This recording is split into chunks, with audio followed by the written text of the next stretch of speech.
the role of the ALSF in negotiating complex commercial transactions. A bad deal can cost millions of dollars, hundreds of millions of dollars in opportunity costs, in loss of potential revenue to an African country. A mining contract that is not properly negotiated, you're dealing with finite resources. When those resources are completed and they are completely exploited, benefits from that is gone. You're dealing with intergenerational assets. You must make sure that what is achieved from the negotiations are equitable, that they are fair to the country, and they are also fair to the investor. They must be fair to the investor because you don't want in a few years another government to come in and say that the previous agreement is so badly done that they are canceling it. It displaces investors' confidence. So you want to ensure that the investors' confidence is there, but in the same time, you want to make sure that the best deal is possible and is obtained for the people of a particular country. So this is why this is very important. They are linked. The capacity building and the ability to negotiate complex transactions brings together top-notch law firms, global top-notch law firms, and local expertise to represent the interests of African countries. And there's cross-fertilization that goes on there. There's learning by the African law firm, and there's also greater exposure to Africa that comes from the more specialized global firm. Is a valuable tool for the African governments.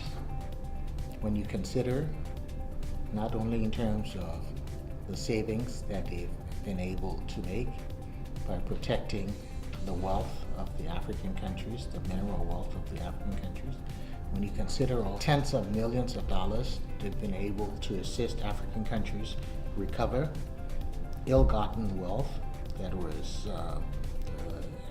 exploited and taken outside of the continent. They've been able to help to retrieve some of that. You have an organization that you have established, that you have supported, that evolved also from the call of African finance ministers, that is serving your needs, attached to the premier development financial institution in Africa, the African Development Bank. You have your channel to address these challenges. Effectively, the motivation, as I indicated, for establishing the facility in the first place related to voucher fund litigation. And this was a case where voucher funds were taking African governments to court in the world centers, and where these voucher funds were actually represented by the best lawyers that could be found in the money market countries. And the African governments themselves were actually being represented by lawyers, government lawyers, who did not have any particular expertise in this area. And so it was essential that to level the playing field, it was necessary to assist African governments by enabling them to procure the services of distinguished lawyers from prominent law firms who could stand hand in hand or face to face, or who could adequately face the lawyers of these other of the voucher funds. And then secondly, when it comes to complex commercial contracts, we all know that the multinationals are well equipped and they have great legal teams.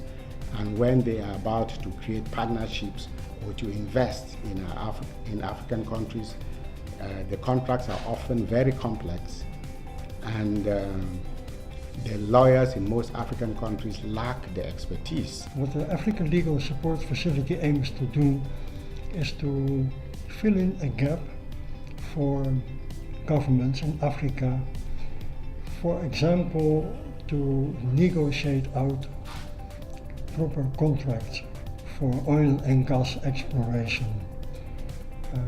The continent is coming up, and economic growth has been quite strong. Even worldwide, the demand for resources is increasing, and there are a lot of foreign companies, external parties who are interested in exploration of those resources. And up to now, some governments have experience, but not all. And it is important to be able to level up and have a sort of level playing field with the commercial firms to end up with decent and proper contracts.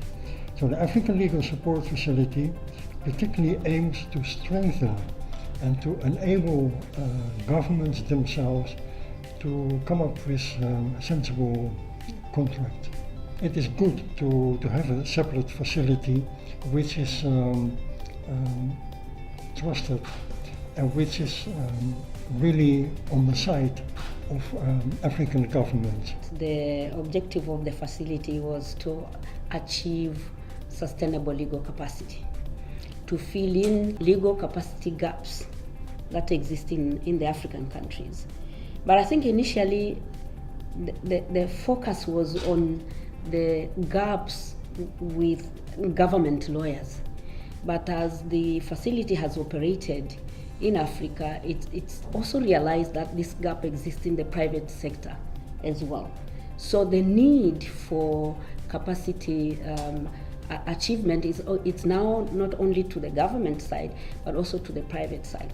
We continue to underinvest in our legal training in the universities.